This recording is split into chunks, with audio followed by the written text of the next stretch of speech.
السلام عليكم ورحمة الله وبركاته. الحمد لله نحمده ونستعينه ونستغفره ونعوذ بالله من شرور أنفسنا ومن سيئات أعمالنا. من يهد الله فلا مضل له ومن يضلله فلا هادي له. ونشهد أن لا إله إلا الله وحده لا شريك له. وأشهد أن سيدنا وسندنا ومولانا محمدا عبده ورسوله الذي أرسله بالحق بشيرا ونذيرا وداعيا إلى الله بإذنه وسراجا منيرا. فقد قال الله تعالى في كلامه المجيد والفرقانه الحميد: أعوذ بالله من الشيطان الرجيم. بسم الله الرحمن الرحيم. يوم ندعو كل أناس بإمامهم. وقال الله تعالى: ظهر الفساد في البر والبحر بما كسبت أيدي الناس ليذيقهم بعض الذي عملوا لعلهم يرجعون. وقال النبي صلى الله عليه وسلم: الدنيا مزرعة الآخرة، أو كما قال النبي عليه الصلاة والسلام. وقال الشاعر: दिन की सूरज डूब रही है हम लोगों के सामने, रोज हशर में क्या जवाब दे मुस्तफा की सामने. दुनिया की सखावत में तेरा नाम रहेगा, दुनिया की सखावत में तेरा नाम रहेगा. सिद्दीक तेरा नाम से इस्लाम रहेगा. दुनिया की अदालत पे तेरा नाम रहेगा. फारूक तेरा नाम से इस्लाम रहेगा. दुनिया की शुजाअत में तेरा नाम रहेगा.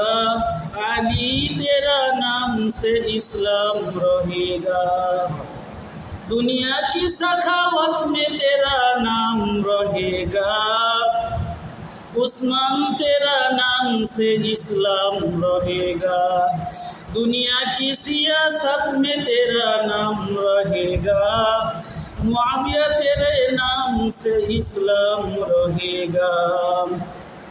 আজ করব না করব কালি, এইভাবে দিন গেল খালি.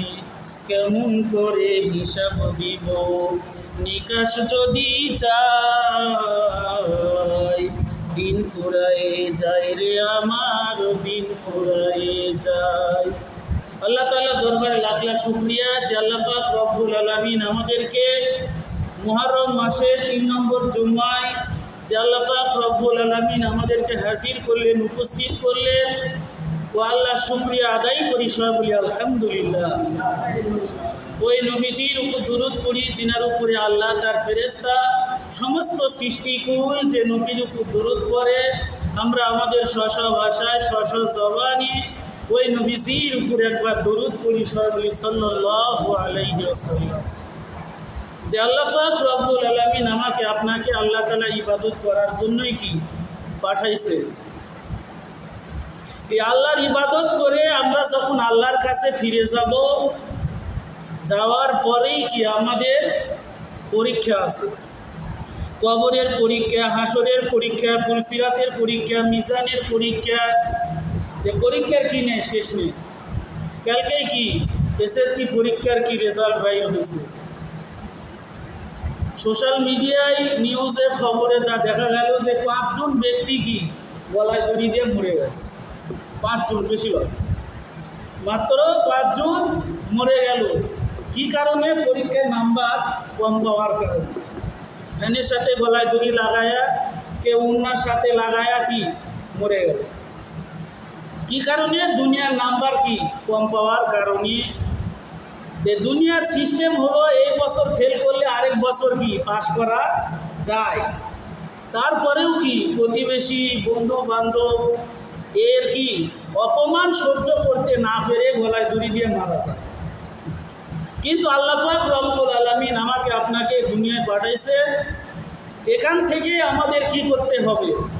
যে আল্লাহ তিনটা প্রশ্ন করবেন কবরে। কয়টা? মান রব্বুকা ওয়া মান দীনুকা ওয়া মান নাবিয়ুকা। হাসরের মাঠে কয়টা? 5টা। এলেম কতটুকু শিখেছো, কতটুকু আমল করেছো। না, তুমি আগে কি তোমার যৌবনকালের হিসাব দাও। হাসরের মাঠে যে প্রথম প্রশ্ন হবে তোমার যৌবনকালের হিসাব দাও। যৌবনকালে কি নামাজ না পড়ে বিড়ি খেয়ে বেড়াইছো, কোথায় কি হুঁকা খাইছো, কোথায় কি ইয়াবা খাইছো, গাঁজা খাইছো, ফেন্সিডিল খাইছো, কোন জায়গায় যাত্রা শুনতে গেছো, কি করছো, আগে কি হিসাব দাও। এরপরে এলেম কতটুকু শিখেছো, কতটুকু আমল করেছো। তারপরে 4 নম্বর 5 নম্বর যে কতটুকু সম্পদ তুমি কামাই করেছো, কিভাবে তুমি সম্পদ কামাই করেছো এবং কোন রাস্তায় কি ব্যয় করেছো। তাহলে 5 3 8টা। এই 8টা প্রশ্ন কি আমাদের হাসরের প্রশ্ন। কবরে হাসরে কয়টা? 8টা প্রশ্ন করা হবে। যে প্রত্যেকটা প্রশ্নপত্র কি ফাঁস। এরপরেও যদি পরীক্ষায় কি ঘোড়ার ডিম বা আন্ডা পেয়ে যায় তাহলে কি কপাল খারাপ। যে এগুলো পরীক্ষার প্রশ্নপত্র আল্লাহ কি করলেন? ফাঁস করে দিলেন। দেওয়ার পরেও দেখবেন হাসরের মাঠে লাখ লাখ মানুষ কি পরীক্ষায় ফেল করবে। আল্লাহ কোরআনে গ্রন্থের ভিতর বলে, ইয়াউমা তাবিয়াতু বুজুহু ওয়া তাসওয়াতু বুজুহ। সেদিন অনেক মানুষের চেহারা হাস্যোজ্জ্বল থাকবে, অনেক মানুষের চেহারা কালো হয়ে যাবে। হাসরের মাঠে আমলনামা যখন পাবে, যার আমলনামা ডান হাতে আসবে সে খুশি, পরীক্ষায় পাস করছে। আত্মীয় স্বজনকে খুঁজে বেড়াইবে, বাপের কাছে যাবে, মায়ের কাছে যাবে, বন্ধু বান্ধবের কাছে যাবে, দেখো আমি আমলনামা কি ডান হাতে পাইছি, খুশি। আর যে আমলনামা কি পাবে? বাম হাতে পাবে, সে কি শুধু দুঃখ করবে, ইয়া ওয়াইলাতানা, যে কত আফসোস যে আমলনামা যদি আমাকে না দেওয়া হতো। তাহলে দুনিয়ার পরীক্ষা আখিরাতের পরীক্ষা, এই পরীক্ষাগুলো কি পুরো একই। কিন্তু দুনিয়ার পরীক্ষার নকল চলে, কবরের হাসরের পরীক্ষার নকল চলে না। দুনিয়ার পরীক্ষা কি নকল চলে। যে পরীক্ষা চলতেছে, প্রশ্নপত্র দেওয়া শেষ, যারা গার্ড তারা কি পশ্চিম নিয়ে কি দোকানে দৌড়, যা কি ভালো ভালো করে কি সুন্দর করে লিখতেছে, সাংবাদিক পিছনে ঘুরতেছে, দেখতে পায়নি, যে একের পর এক ফটোকপি করে কি এভাবে দিচ্ছে। ওগুলো কি সোশ্যাল মিডিয়ায় ভাইরাল। যেগুলো খবর কি নতুন না, এগুলো চোখে দেখা। যে দুনিয়ার পরীক্ষায় নকল হয়, কবরের পরীক্ষা হাসরের পরীক্ষায় কি কোনো নকল চলবে না। এই জন্যে আমরা দুনিয়াতে কি করতেছি, এখান থেকেই কি আমাদের আখিরাতের কবরের হাসরের কি এগুলো আমরা কি দুনিয়ার থাকতেই এই প্রশ্নগুলোর উত্তর কি ঠিক রাখি। তাহলে মুহররম মাস চলতেছে।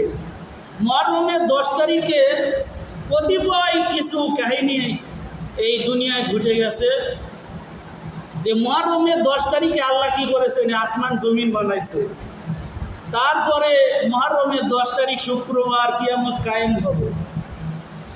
10 মুহররম আশুরার দিন নূহ আলাইহিস সালাম এর নৌকা জুদি নামক পাহাড়ে ঠেকেছে। মুসা আলাইহিস সালাম ফেরাউনের কবল থেকে নীল নদ পাড়ি দিছে। ইব্রাহিম আলাইহিস সালাম কি 10 মুহররম নমরুদের অগ্নিকুণ্ড থেকে বেঁচে। এরকম ঐতিহাসিক 10টা কাহিনী আছে।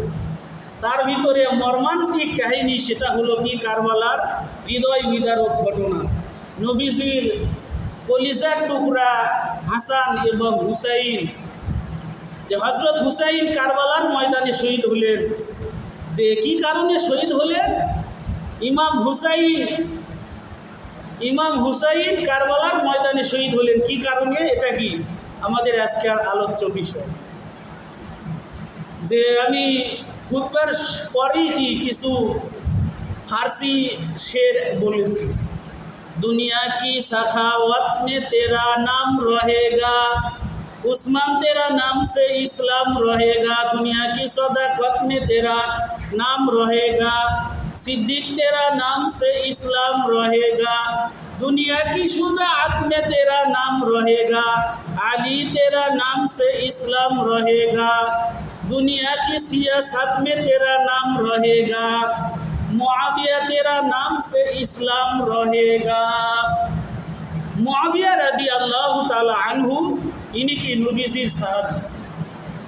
আল্লাহর পয়গম্বর দেখেন প্রত্যেক জুমার দিন সানি খুতবা যখন পড়া হয় 2 নম্বর খুতবা কি পড়া হয়? আল্লাহ আল্লাহ ফিয়া সাহাবি লা তাত্তাখিযুহুম গরাদাম মিন বাদি ফামান আহাব্বাহুম ফাবিহুব্বি আহাব্বাহুম ওয়া মান আবগাদাহুম ফাবিবুগদি আবগাদাহুম। যেখানে কি আল্লাহ রাসূল কি বললেন? আল্লাহ আল্লাহ ফিয়া সাহাবি, হে দুনিয়ার আমার উম্মতেরা, সাহাবায়ে কেরামের ব্যাপারে তোমরা কি সাবধান সাবধান। রেড অ্যালার্ট জারি করে দিলেন আল্লাহর পয়গম্বর, খবরদার আমার সাহাবায়ে কেরামের বিরুদ্ধে তোমরা মুখ খুলো না। যে সাহাবীদেরকে ভালোবাসলো সে আমি পয়গম্বরকে ভালোবাসলো, আর যে আমি সাহাবীর বিরোধিতা করলো সে যেন আমি পয়গম্বরের বিরোধিতা করলো। কারণ সাহাবায়ে কেরামের উস্তাদ কি? আমার আপনার রসুল মুহাম্মদুর রাসূলুল্লাহ সাল্লাল্লাহু আলাইহি ওয়াসাল্লাম। যে কারবালার হৃদয় বিদারক ঘটনার ভিতরে ইয়াজিদ কি আমিরে মুয়াবিয়া, দেখেন আবু বকর, উমর, উসমান, আলী এরা কি খেলাফত কায়েম করেছিল। যারা বলে যে হুজুররা কি রাজনীতির কথা বলে কেন, দেখেন ভালো করে দেখেন। আবু বকর, উমর, উসমান, আলী এই 4 খুলাফায়ে আরবা 4 জন কি খেলাফতের মসনদে বসেছিল। আর আল্লাহর রাসূল এই 4 সাহাবীর আগেই কি মদিনায় 10 বছর কি প্রেসিডেন্টের দায়িত্ব পালন করেছে। দেশ জাতি নিয়ে কি আল্লাহর রাসূল কথা বলেছেন। এরপরে 4 জন খলিফা আবু বকর, উমর, উসমান, আলী। এরপরে কি আলীর পরে মুআবিয়া রাদিয়াল্লাহু তাআলা আনহু। যে দেখেন অনেকে মুআবিয়া রাদিয়াল্লাহু তাআলা আনহুকে কি করে গালিগালাজ করে। যে মুআবিয়া কি করেছে? রাজতন্ত্র কায়েম করতেছে, ইয়াজিদকে খেলাফতের মসনদে বসাইছে। ইয়াজিদকে বকতে বকতে মুআবিয়া পর্যন্ত বকে ফেলায়। সবাই নাউজুবিল্লাহ। যে আল্লাহর পয়গম্বর বলেন আমার সাহাবায়ে কেরামের কেউ দুর্নাম করবে না।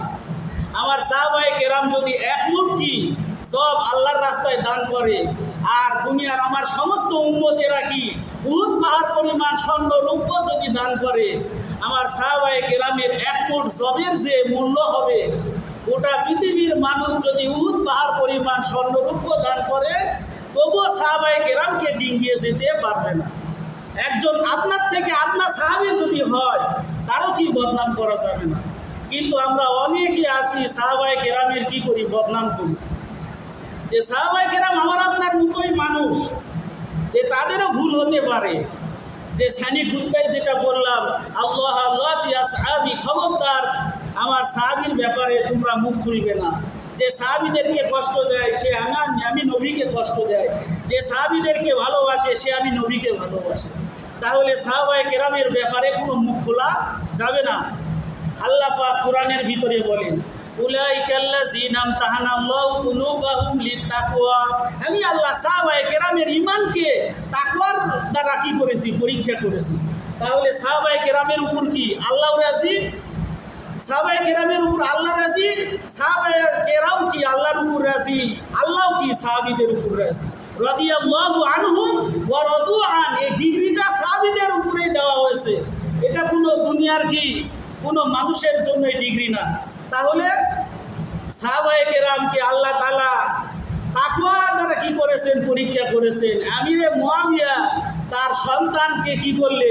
খেলাফতের মসনদে যখন দিলে, এদিকে নবীজির নাতি হুসাইন রাদিয়াল্লাহু তাআলা আনহু তিনি বললেন যে ইয়াজিদ যদি ক্ষমতার মসনদে থাকে, ইয়াজিদ যদি ক্ষমতার মসনদে থাকে মানুষের উপর জুলুম নির্যাতন করতে পারে।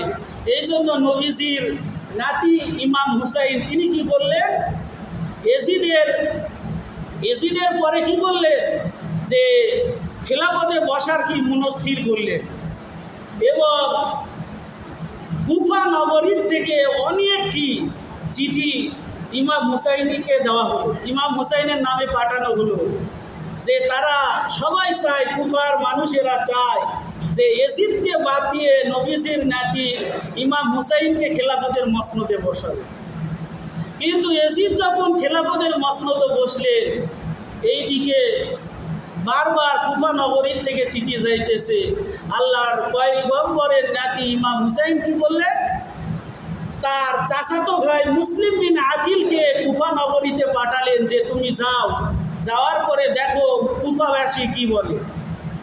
এদিকে এজিদ কি যখন খেলাফতের মসনদে বসলেন, তখন এজিদ দেখেন যে যাই ক্ষমতা পায়, এই ক্ষমতার থেকে কি করতে চায় না।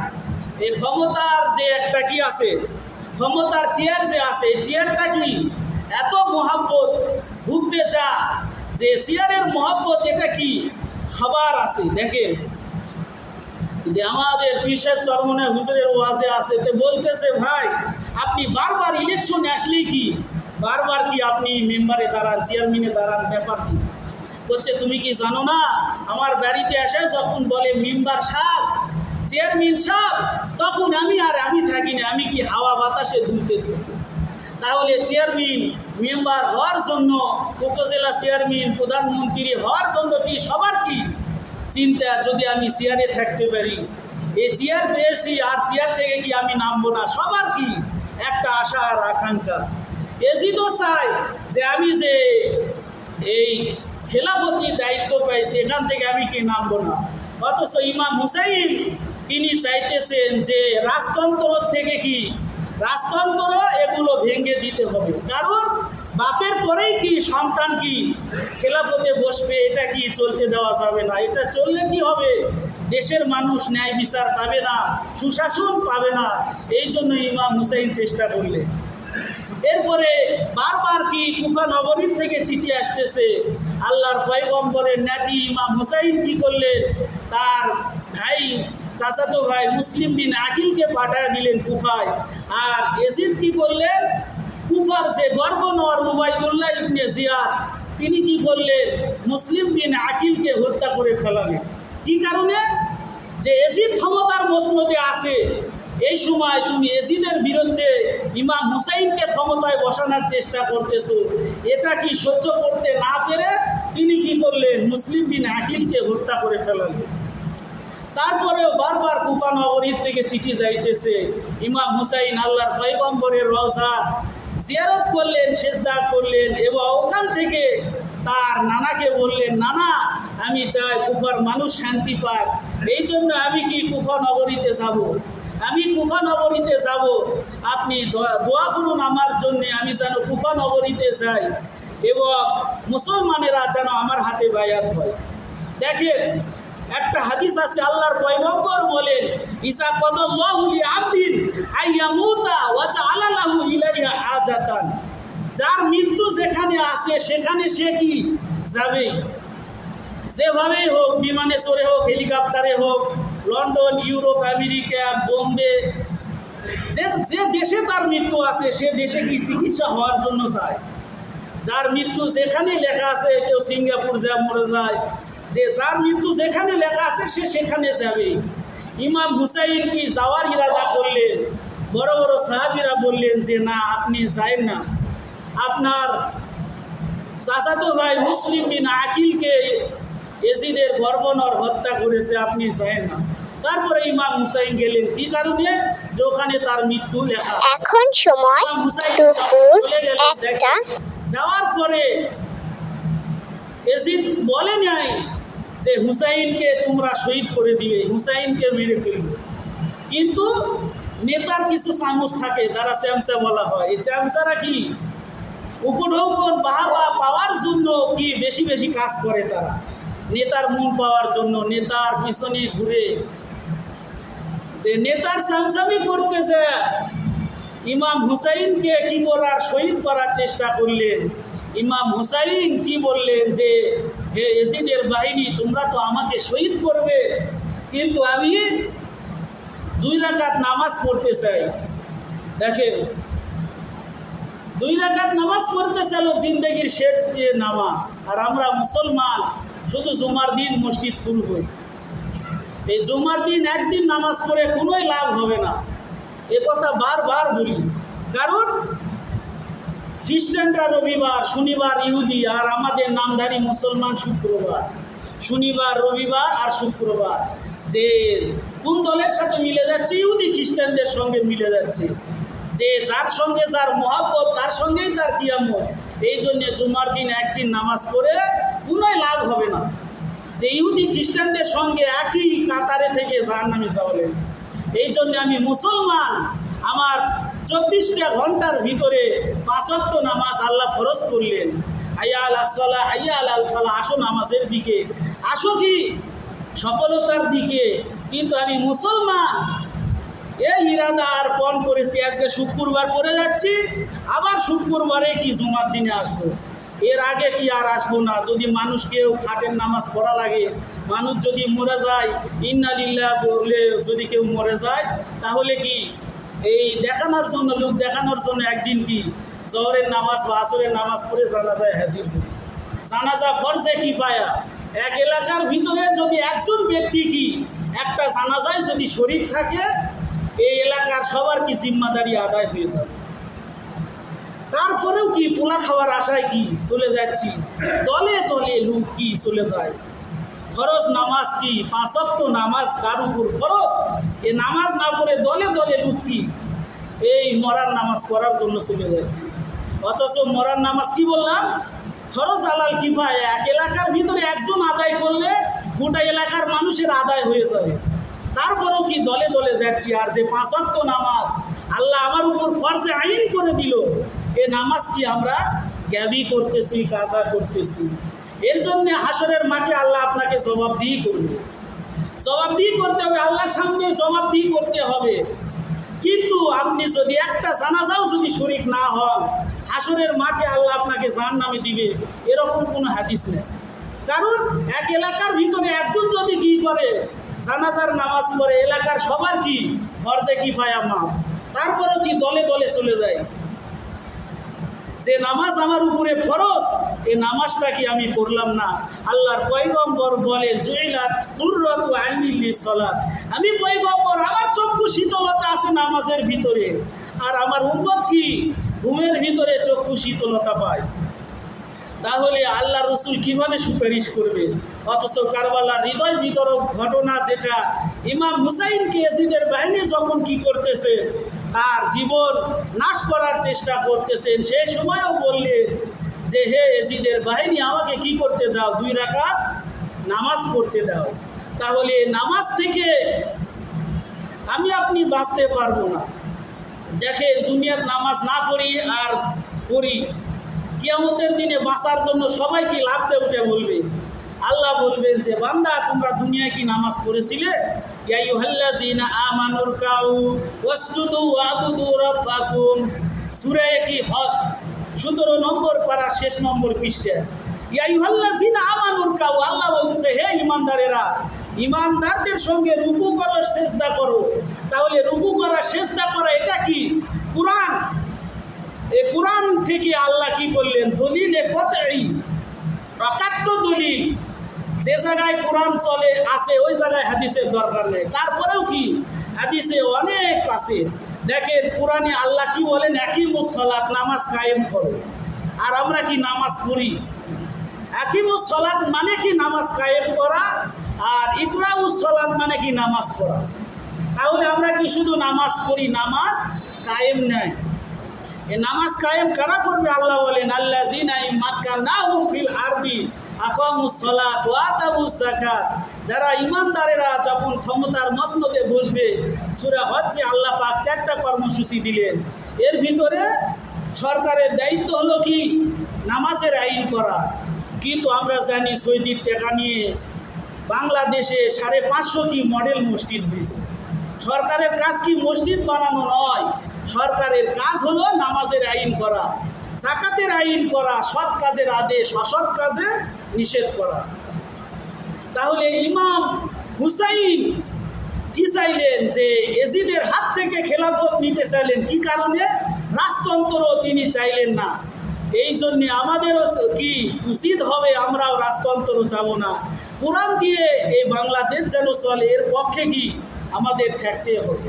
কারণ নামাজ পড়া যেরকম ফরজ, রোজা করা যেমন ফরজ, এমনইভাবে আল্লাহর জমিনে আল্লাহর দিন কায়েমের আন্দোলন করা এমনইভাবে ফরজ।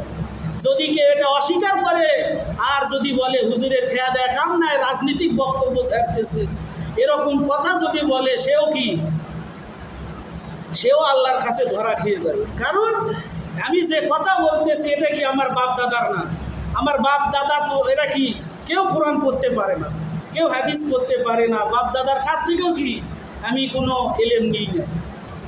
তাহলে আল্লাহ পাক কোরআন ও হাদিসে ডাইরেক্ট বলতেছেন যে ইয়াউমা নাদউ কুল্লা উনাসিম বিইমামিহিম, হাসরের মাঠে তুমি যখন দাঁড়াবে, এই তোমার নেতা নিয়ে তুমি দাঁড়াতে হবে। কি নিয়ে দাঁড়াতে হবে?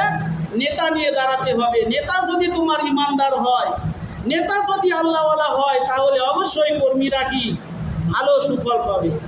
আর যদি নেতা এমনটা আপনি কি করেন, এমন নেতার পিছনে ঘুরেন যারা কি কোরআন অনুযায়ী দেশ চলুক এটা চায় না, যারা কোরআনের আন্দোলন চায় না, যারা নামাজ প্রতিষ্ঠা হোক, পর্দা প্রতিষ্ঠা হোক, যাকাত কি ইসলামী অর্থনীতিক এগুলো চলুক, এগুলো যারা চায় না, তারা অবশ্যই কি হাসরের ময়দানে কি হবে? এরা বিপদে পড়বে। কারণ আল্লাহ পাক সূরা বনী ইসরাঈল দেখেন, বাংলা কোরআন শরীফ তরজমা আছে, বাড়ির যায় কি খুলে দেখবেন, সূরা বনী ইসরাঈল দেখবেন যে আল্লাহ হাসরের মাঠে নেতার সঙ্গে কি কিয়ামতের ময়দানে তুলবে। এই জন্য নেতাটা যেন কি হয়? ভালো হয়। এটা ভালো করে বুঝবেন। নেতা যদি আপনার কি হয়? বেনামাজি হয়। নেতা যদি কি থাকে? বে ইসলামিক নেতা হয়, তাহলে এর পিছনে যত কর্মী থাকবে সবগুলারই কি হাসরের মাঠে বিপদ হয়ে যাবে। এই জন্যে আল্লাহ পাক রব্বুল আলামিন, আমি যে আয়াত তেলাওয়াত করেছি খুতবার সময়, আল্লাহ বলেন যহরাল ফাসাদু ফিল বাররি ওয়াল বাহরি বিমা কাসাবাত আইদিন নাস, জলে আর স্থলে যত ফাসাদ ঘটে সব মানুষের দুই হাতের কামাই। আজ বাংলাদেশ যদি কোরআন দিয়ে চলতো, রোজার মাস 9 বছরের শিশু আসিয়া ধর্ষণ হয়েছে, এটা কি আমি আপনি সবাই জানি। তারপরেও কি হিটু শেখ এই কি আপিল করতেছে ফাঁসির থেকে বাঁচার জন্য। তাহলে যেই দেশে ধর্ষকের কি থাকে, ধর্ষকেরও আইনজীবী থাকে। আমার উস্তাদ, আমি যার কাছে হাফেজ হয়েছে, হুজুর বলতেন যে কাকের যেরকম ধর্ম নেয়, উকিলদেরও কোনো ধর্ম নেয়। কাকের কি কালো পোশাক, উকিলেরও কি কালো পোশাক, এদের ধর্ম কর্ম নেয়। এরকম উকিল মারা গেল, জানা যায় কি কত মানুষ চলে গেছে। এই জন্যে আমি আপনি একটু চিন্তা করি আমরা কার পিছনে ঘুরতেছি, যে আমি আপনি এমন মানুষের পিছনে না ঘুরি যারা ইসলাম চায় না। এই জন্যে আল্লাহ পাক রব্বুল আলামিন দেখেন, বিবারিয়ায় আবার কি ময়না নামে একটা মেয়ে ধর্ষিত হয়ে মারা গেছে। যে ধর্ষণ হয়নি, যে এটা কি, যেটা দেখলাম মসজিদের ইমাম আর মুয়াজ্জিনকে ধরেছে। কি কারণে ইমাম মুয়াজ্জিনকে ধরলো? যে এই মেয়ের মা কি পরকীয়া প্রেমে লিপ্ত। এই জন্যে দেখেন, আমরা বিবাহ করে বিদেশে যাওয়া চলবে না। বিয়ে করে যারা বিদেশ চলে যায় অধিকাংশই কি পরকীয়া প্রেমে লিপ্ত। যেগুলো আপনি স্ত্রীকে কি করতেছেন, বিদেশে রেমিটেন্স পাঠাইতেছেন, বাংলাদেশের উপহার করতেছেন, কিন্তু আপনার স্ত্রী এখানে যত কি অসভ্যতা কাজ করবে, আপনি কি আমলনামায় শুয়ে শুয়ে কিছু কি আমলনামায় চলে যাবেন। এই জন্যে আমরা কি একটু চেষ্টা করি যে আজ বাংলাদেশ পরকীয়া এগুলো এত বৃদ্ধি পাইছে যে মেয়েটা মারা গেছে, এই মেয়েটা কি, মেয়েটার মা, ময়নার মা, এ কী করেছে, তার চাচা, ময়নার যে চাচা, তার সঙ্গে কি পরকীয়ায় লিপ্ত। এরপরে ময়নার মা আর কি আর চাচা মিলে এই মেয়েটাকে মেরে মসজিদে রেখে আসছে। এই জন্য ইমাম মুয়াজ্জিনকে গ্রেফতার। এই জন্যে দেখেন, চিন্তা করে দেখেন বাংলাদেশে কি হইতেছে, যে এত ওয়াজ মাহফিল বাংলাদেশে হয়, তারপরেও কি বাংলাদেশের মানুষ আমরা কি সেই যতদিন হবে ততদিন আমরা কি শান্তি পাবো না। এই জন্য আমাদের চেঞ্জের কি চিন্তা করা লাগবে। মুহররম মাস আরবি নববর্ষের প্রথম মাস, আমি আপনি ভালো হওয়ার কি ইরাদা করি, আমরা দেখেন মরে যেতে হবে, কবরে যাওয়াই লাগবে। যে বললাম এসএসসি পরীক্ষার পরে 5 জন কি গলায় দড়ি দিয়ে মারা গেছে, তাহলে কবরে 3টা, হাসরে কি 5টা, এই 5 3 8টা প্রশ্নের উত্তর এই দুনিয়ায় থেকে কি করতে হবে, এগুলো পরীক্ষার যে আল্লাহ করবে, এই পরীক্ষার কি আমাদের প্রশ্নপত্র অনুসারে লেখাপড়া করালে। দেখেন আল্লাহ কবরে যে কি নিবে, প্রথম প্রশ্ন মান রব্বুকা, দুনিয়াতে যারা আল্লাহকে রব হিসাবে মেনেছে তারাই কি এ প্রশ্ন উত্তর দিতে পারবে।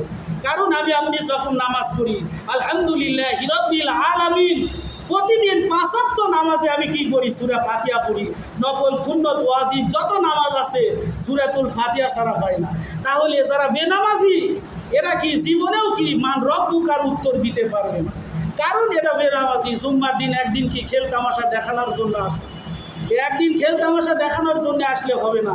যে আমি মুসলমান, আমার কি আমি 24টা ঘন্টা আল্লাহ কি আসমানের নিচে আছি, জমিনের উপরে আছি, আল্লাহ কি আমার অক্সিজেন দিতেছেন, আল্লাহ কি আমাকে বেঁচিয়ে রেখেছেন, শরীর স্বাস্থ্য ভালো রেখেছেন, যে আল্লাহ আমাকে এত ভালো রাখছে, ওই আল্লাহর কুদরতি পায়ে সেজদা দিতে আমাকে কিসে কি ধরে, আমার এত আলসামি কেন? এই জন্যে আল্লাহ পাক রব্বুল আলামিন অল্প সময় যা কিছু বললাম বলবি আদমি মাফ করে সেই কথার উপর আমল করার তৌফিক দান করুন। সব বলি আল্লাহুম্মা আমিন। আমরা যারা সুন্নত পড়ি নাই তারা সুন্নত